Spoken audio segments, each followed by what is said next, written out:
महात्मा के प्रथम श्लोक के माध्यम से भगवान से परिचय किया। दूसरे श्लोक में पद्म पुराण ने श्री सुखदेव जी महाराज को प्रणाम किया है, जिनके मुख से निसृत होकर ये कथा इतनी मधुर बन गई कि भक्तों का तो ये मानो धन है, भक्तों का तो मानो ये प्राण है। ये कथा इतनी मीठी कब बनी? जब सुखदेव जी ने गाई। व्यास जी ने इस कथा को लिखा है। कथा में ध्यान देना माताओं, ये कथा को किसने लिखा? व्यास जी ने। और इस भागवत कथा को गाया किसने? श्री सुखदेव जी महाराज ने। इस भागवत के तत्व को जानते हो? कौन कौन जानता है? बोले जिसने बनाया वही तो उसके तत्व को जानता हो। जिस कंपनी की गाड़ी होती है उसके सारे पुर्जे पार्ट वगैरह उसका सारा विश्लेषण उसी कंपनी के पास होता है। इसलिए सुजुकी की गाड़ी की सर्विस हुंडई वाले नहीं कर सकते, हुंडई वालों की सुजुकी वाले नहीं कर सकते। तो इस भागवत को भी जिस वेद व्यास जी ने बनाया तो स्वाभाविक है इसके गूढ़ रहस्य को वेद व्यास जी ही जानते होंगे। लेकिन कितने मजे की बात है, कहा कि नहीं शिवो वेत्ति शुको वेत्ति, इस भागवत के गूढ़ रहस्य को या तो शिव जानते हैं और या शुक जानते हैं, अर्थात सुखदेव जानते हैं। शिवो वेत्ति शुको वेत्ति। बोले कैसी बात कर रहे हैं? जिसने लिखा क्या वो नहीं जानते? वेद व्यास जी बोले व्यासो वेत्ति न वेत्ति वा, व्यास जी पूरा पूरा जानते हैं, ये कह नहीं सकते। किसी ने प्रश्न चिन्ह लगा दिया, बोले अरे कैसी बात करते हो? जिसने बनाया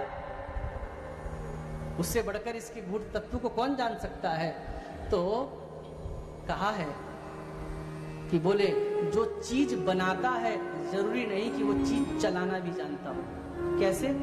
जैसे कि जो लोहार होता है वो तलवार बनाना तो जानता है लेकिन वो तलवार चलाना नहीं जानता। तलवार बनाना अलग है, तलवार चलाना अलग है। तलवार बनाने वाले को पूरा बारीकी से पता होती है कि कौन सा पॉइंट कहां पर टकराएगा और इसलिए कौन सा भाग किस प्रकार से इसकी आकृति देनी है। वो एक एक उसके एंगल को जानता है तलवार के। कौन? लोहार। लेकिन फिर भी वो चलाना नहीं जानता। बनाना अलग है, चलाना अलग है। तो बोले वेद व्यास जी महाराज ने भले ही इस भागवत को बनाया है, बनाने वाले हैं, लेकिन चलाना जानते हैं या नहीं? व्यासो वेत्ति न वेत्ति वा। तो कहने का तात्पर्य, इस कथा को जब श्री सुखदेव जी महाराज ने अपने मुख से गाकर परीक्षित को सुनाया, तब से इस भागवत में इतनी मिठास आ गई कि ये भक्तों का प्राण बन गया, ये वैष्णवों का क्या बन गया? धन बन गया। कि श्रीमद् भागवतम पुराण तिलकम यद वैष्णवानां धनम यस्मिन् पारमहंसमेव ममलं ज्ञानं परं गीयते।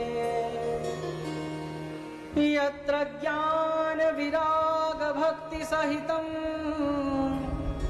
नैष्कर्म्यमाविष्कृतं कि तच्छृण्वन् प्रपठन् विचारण परो भक्त्या विमुच्ये नरः। ये भागवत क्या है?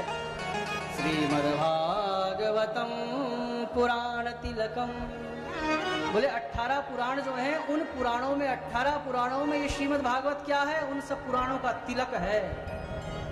श्रीमद् भागवतम पुराण तिलकम यद वैष्णवानां धनम। ये वैष्णवों का परम धन है, ये भक्तों का परम धन है। ऐसी श्रीमद् भागवत। तो ऐसे श्री सुखदेव जी महाराज को प्रणाम किया है। यम प्रव्रजन्तमनुपेतमपेत कृत्यम द्वैपायनो विरह कातराजुभाव पुत्रेति तन्मयतया तरवो विनेदुस् तम सर्वभूत हृदयम मुनिमानतोस्मि। जो वेद व्यास जी महाराज की संतान है सुखदेव जी महाराज, 12 वर्षों में इन्होंने अपनी माँ के पेट से जन्म लिया है। कथा लंबी हो जाएगी, थोड़ा सुखदेव जी का थोड़ा सा संक्षेप में आपको जन्म के विषय में बता दूं। भगवान शंकर जगत जननी जगदम्बा माँ भवानी को अमर कथा के रूप में श्रीमद् भागवत का श्रवण करा रहे हैं। कोई अनधिकारी इस कथा को ना सुन ले, इसलिए शंकर जी ने डमरू बजाया है। समस्त पक्षी उड़ गए हैं। एकांत में सुनाने का मन बनाया तो एक विगलित अंड पड़ा हुआ था, तो डमरू की आवाज सुनकर समस्त पक्षी उड़ गए, लेकिन वो विगलित अंड लगभग मृत प्राय था। भागवत की कथा चलती रही और उस कथा के प्रभाव से जो आनंद प्रकट हुआ, उस आनंद से वो मृत प्राय अंड में प्राणों का संचार होने लगा और कथा के प्रभाव से वो अंड पुष्ट होने लगा और उस अंड ने पूरी भागवत सुनी। शंकर जी ने पहले ही पार्वती जी को कहा था, मैं कथा सुनाऊंगा तो नेत्र बंद करके सुनाऊंगा, कैसे मालूम पड़ेगा कि तुम कथा सुन रही हो। तो पार्वती जी ने कहा था, स्वामी आप आंख बंद करके कथा सुनाइए, मैं बीच बीच में हूं करती रहूं। श्रोता का रिएक्शन, श्रोता भी जब आगे से रिएक्शन देता है ना, तो व्यास को, वक्ता को बल मिलता है। इसलिए श्रोता भी कभी गर्दन हिलाते हैं तो लगता है कि हाँ समझ आ रहा है हमारी बात। तो पार्वती जी भी हूं करने लगी। भागवत आगे बढ़ी है, नवम स्कंद प्रारंभ हुआ तो वंशावली का जब वर्णन करने लगे कि इस राजा के ये हुए, इस राजा के ये हुए, इसका वंश ऐसे चला, इसका वंश ऐसे चला, तो पार्वती जी को झपकी आने लगी वंशावली सुनकर। अब वो जो तोता था वो पुष्ट हो गया। अब उस तोते को इतना आनंद हुआ, पार्वती जी तो सो रही हैं, बहुत देर से हूं नहीं किया, तो तोते को लगा कि अगर हूं पार्वती जी की नहीं सुनेंगे तो शंकर जी नेत्र खोल देंगे, पार्वती जी को सोया देखेंगे तो कथा हो जाएगी बंद, और फिर जो मैं भगवान की कथामृत का रसास्वादन कर रहा हूं, मैं इस आनंद से, इस सुख से वंचित हो जाऊंगा, कथा के रस से मैं वंचित ना रह जाऊं। इसलिए तोते ने मन बनाया कि पार्वती की आवाज निकालकर मैं हूं करूंगा। तोता तो वैसे भी नकलची होता है, आपको पता होगा, आवाज निकाल लेता है। तो जैसी पार्वती जी की आवाज थी, बिल्कुल वैसी ही आवाज निकालकर तोता हूं करता रहा। कथा बहुत आगे निकल गई। पार्वती जी की झपकी जब टूटी, निद्रा टूटी, तो पार्वती जी ने भगवान शंकर से निवेदन किया, जो कथा वहां तक जो हम पहुंचे थे उसके बाद क्या हुआ वो बता दीजिए। शंकर जी ने कहा, मैंने तो पूरी कथा सुना दी। बोले, मेरे को तो झपकी आ गई थी। अच्छा, फिर कथा कौन सुन रहा था? ओहो, देखा तोता, तूने छल से कथा सुनी है, तेरे को मैं मार डालूंगा। इस उद्देश्य से त्रिशूल लेकर भागे, तोता फुर्र से उड़ गया और वेद व्यास जी महाराज की जो पत्नी है उसको मारूं। व्यास जी ने कहा, भोले बाबा आप क्यों खड़े हैं? बोले, तुम्हारी पत्नी के गर्भ में एक तोता चला गया, मुझे इसको मारना है। बोले, इसका अपराध क्या है? बोले, इसने अमर कथा सुन ली। बोले, अमर कथा का मतलब क्या होता है? तो भगवान शंकर ने कहा, जो इस कथा को मेरे मुख से सुन ले तो वो व्यक्ति अमर हो जाता है। तो भोले बाबा के भोलेपन पर देखकर तो व्यास जी को भी हंसी आ गई। भोले बाबा से कहने लगे, व्यास जी, जब इसने अमर कथा सुनी ली है तो ये मरेगा कहाँ? तो तुम त्रिशूल लेकर क्यों खड़े हो यहाँ पर, समय बर्बाद कर रहे? भोले बाबा ने माथे पर हाथ मारा, दे मैंने तो ये सोचा ही नहीं। भगवान की लीला को प्रणाम करके कैलाश में चले गए हैं। अब ये तोता वेद व्यास जी की पत्नी के गर्भ में बैठा है। 9 महीने में बच्चा बाहर प्रकट हो जाता है। व्यास जी ने कहा, चलो 9 महीने में बाहर आ जाएगा। 10 महीना हो गया, 1 साल हो गया, 2 साल हो गया, 3 साल हो गया। वेद व्यास जी महाराज प्रार्थना करते हैं कि हे पुत्र, क्योंकि अब पुत्र ही हुआ, हे पुत्र बाहर निकलो। तो तोता अंदर से बोलता है, बड़ा मजा आ रहा है यहाँ पर। क्यों? क्योंकि बोले, बाहर तो दुनिया भजन करने देती नहीं है, बहुत शोर है। किसका? भौतिकता का। ये चाहिए, वो चाहिए, ये चाहिए, वो चाहिए। इस शोर में भजन कहाँ होगा?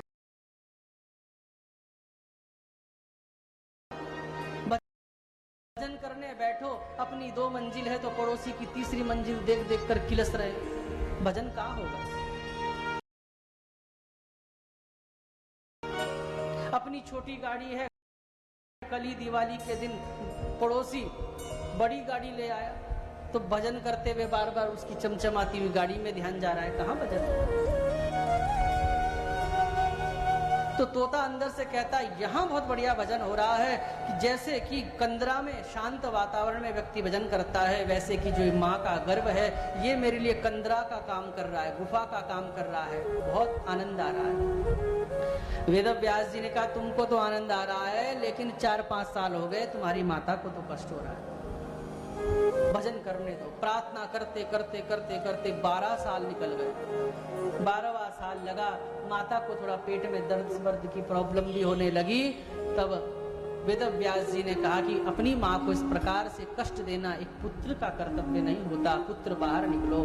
तब तोते ने कहा हे पिताजी, पहले द्वारिकाधीश भगवान श्री कृष्ण के पास जाओ, वो यहाँ पर आए और हाथ में जल लेकर शपथ लेकर कहें कि मेरी माया इसको बाहर निकलने के बाद भी नहीं घेरेगी, मैं इस द्वारिकाधीश की माया में संलिप्त नहीं होऊंगा, तभी मैं बाहर आऊंगा।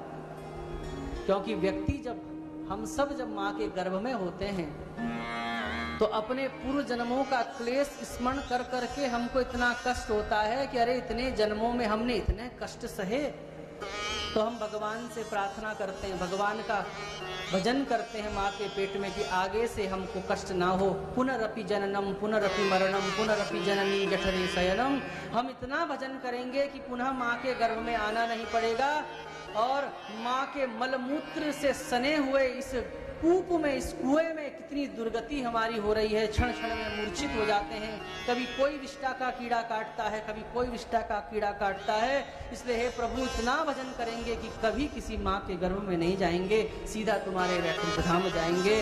तो 7वें महीने से लेकर 9वें महीने तक ये गर्भस्थ शिशु बहुत भगवान का भजन करता है। भजन कर करके ये इतना शुद्ध हो जाता है माताओं, मानो भगवत स्वरूप ही बन जाता है। लेकिन तुलसी बाबा कहते हैं माँ के गर्भ में तो बिल्कुल शुद्ध था, लेकिन बाहर निकलते ही मैला हो जाता है। किस प्रकार, जैसे कि वर्षा का जो जल आकाश से गिरता है तो बिल्कुल स्वच्छ होता है, मैला कब होता है? जब पृथ्वी से वो टकराते ही मैला हो जाता है। तो वैसे ही गर्भस्थ शिशु भगवान का भजन करने से एकदम स्वच्छ हो जाता है, पवित्र हो जाता है, निर्मल हो जाता है। लेकिन जैसे ही माँ के गर्भ से आया, हैप्पी बर्थडे टू यू किया, ये चाचा, ये पापा, ये मम्मी, ये ताई, ये फूफा, और A for apple, B for ball, C for cat, D for dog, बस जब इस प्रकार से संसार की हवा लगती है तब ये धीरे धीरे धीरे मैला होता चला जाता है। सब कुछ करता है जीवन में, नहीं करता तो वही जिसका संकल्प माँ के पेट में लिया था कि हे प्रभु अब ऐसा जीवन जीऊंगा कि किसी माँ के गर्भ में दोबारा नहीं जाना पड़ेगा। सब कुछ करता है, बस भगवान का भजन ही नहीं करता। इतनी आयु बीत गई, बालपन खेल में खोया, जवानी नींद भर सोया। कितना सुंदर लिखा है किसी ने, फिल्मी गीत है फिर भी ऐसा लगता है। आइए सर्वप्रथम मनवाणी को पवित्र करने के लिए भगवान के पावन स्तोत्र का गान करते हुए कथा का शुभारंभ करेंगे। और पंडित जी के द्वारा कुछ पुस्तक दे दीजिए, जिससे कि आप भी सभी स्तोत्र का भी आनंद लेकर साथ साथ चलते रहें।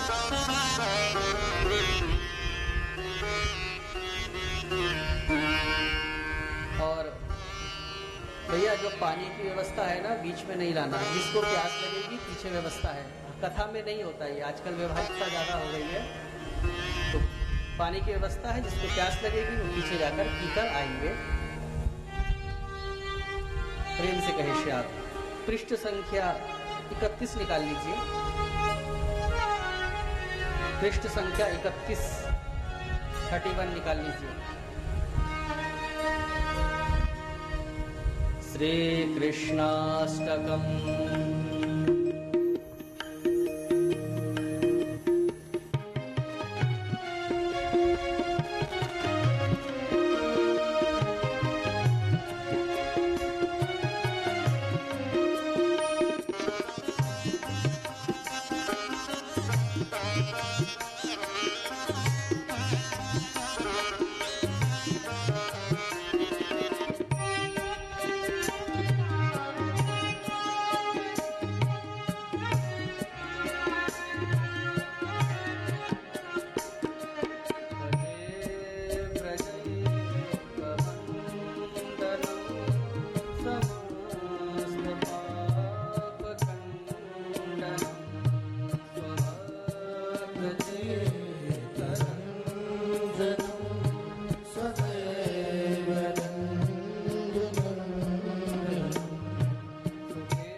तथा